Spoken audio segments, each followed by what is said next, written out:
नमस्कार जय जगन्नाथ मो मिताली मधुस्मिता प्रहराज आपण स्वागत करुच्ची मिताली ब्लॉग पे। आज मोर ओडिशार समस्त गोटे छोट क्वेश्चन, आम झील मानकर घर कौटा, बाप घर ना शाशु घर? आम जो बाप घरे थी से माँ आमको काने काने तो घर को तू चली तो घर एटा नुह, तो घर तो स्वामीर घर, सेटा तो घर, सेटा तो स्वर्ग। कि जिते आम शाशुघर को आसी घरटा को निज करने चेष्टा कर से शाशुघर लोक प्रत्येक कथार कहते तो घर एटा नुहे, से भूल कर बाप को जना, से भूल कर घर को जना। छोट छोट कथार आमको कह जाए तू तो घर को चली जा।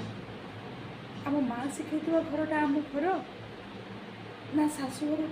प्रत्येक मुहूर्त जो घर को पठाते सहीटा आम घर। सतरे आम झील मैंने एत हतभागा जे निजर घर खंडे करना।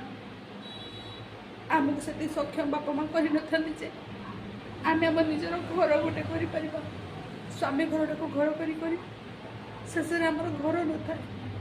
चौठू आधार कार्ड हो भोटर आई कार्ड हो, समय जिते आग को जाऊ आम से तले ही अच्छु। आजीवन स्त्री माने पुरुष मानकर प्रेसर सब बेले प्रेसर।